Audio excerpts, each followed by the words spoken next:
This is a bit embarrassing to tell, I notice. When I was a kid, my favorite holiday of the year was Sinterklaas. I kind of loved everything about that holiday. I loved that there was a lot of candy. I loved that there was this big man with a long beard from Spain, that faraway place, who would like come over on a big ship wearing a big hat with a cross on it. I had no idea what that meant, but it looked really cool.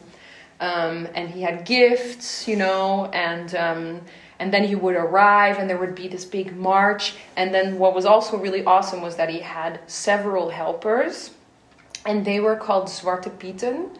And they were just, to me, like very jolly looking clowns that I loved so much. And for whatever reason, their skin was like pitch black, but it wasn't, it was kind of weird. Like it looked like paint almost. But I was told that this was because they were Spanish and because they had some charcoal on them. And I believed that. So this dude and his helpers would come to Holland and spread their joy and gifts everywhere. And also the main thing was that he would tell you, were you good or were you bad or were you both, and did you deserve to get a gift this year? It was always very stressful. And I remember this one year when he came to our school, everybody was standing in line waiting to see him. And when it was my turn, I was like, okay, so I did this bad and this bad and this bad, but I did this good and this good. And like, I treated my brother like shit, but I was also like really nice to the cat. And I think I like made some good food. And then I just feel his hand go like, and put the tag of my sweater inside. And that's what my dad's hand always does. At home, because the tag always sticks out. So in an instant, when I feel this hand put the tag, I go, Dad! And then I hear this voice go, Not now, we'll speak about it this evening. And all of a sudden, my favorite tradition is gone. Cut to maybe 10 years later, and I'm with my cousin and with one of my best friends, and we are going through the process of becoming Zwarte Piet. So in order to become a Zwarte Piet, there's like things that you have to do. So it starts with put on the black tights to make your legs black, put on the little clown outfits with the bright colors and the golden trim, paint your neck black until quite far down so that the collar comes over the top.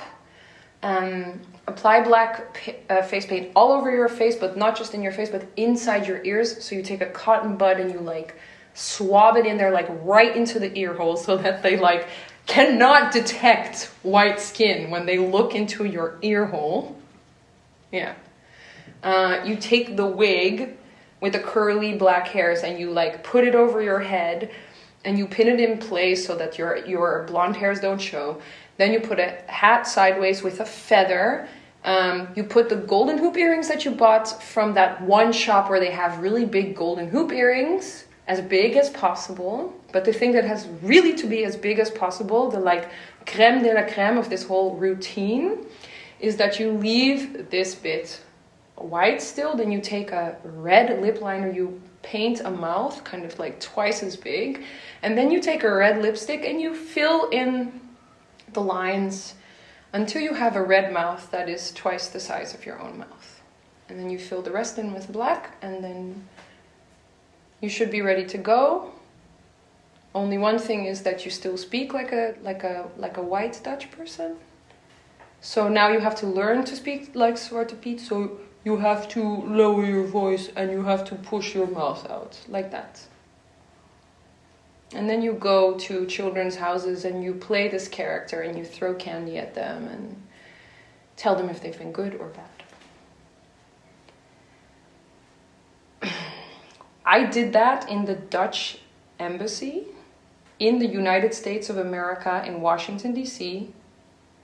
in the center of Georgetown, which has a largely black population, in a gated community with a bunch of Dutch people. And I still had no idea what I was doing. I thought it was great. I'm such a good actress. I do this accent really well. Nobody recognizes me. I am Zwarte Piet.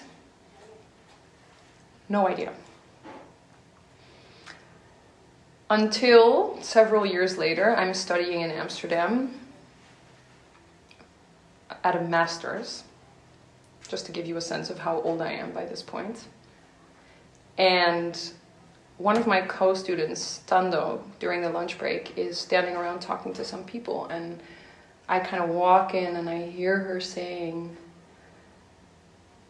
"This is so fucked up.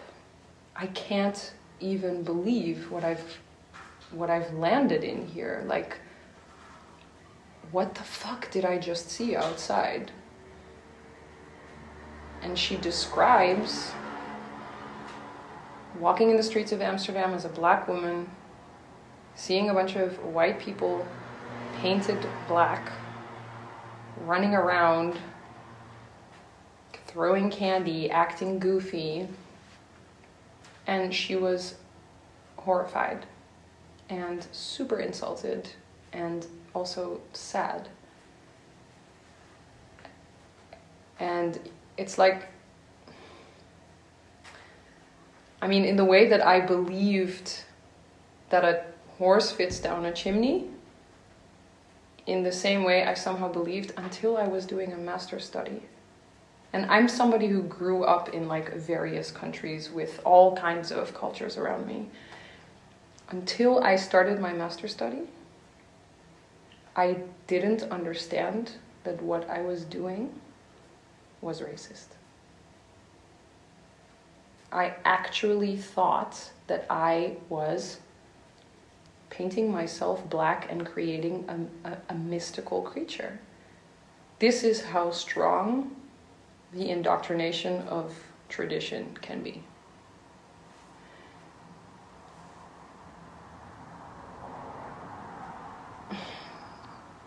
So once I knew this, I went back to those same people who I had celebrated this tradition with, my parents. And I said to them, "You know that thing that we did since I'm a child that I loved so much? You know those costumes you wore, what I wore? You know that thing that we kept going all through the years, even when we moved to other countries, is racist. And it's wrong."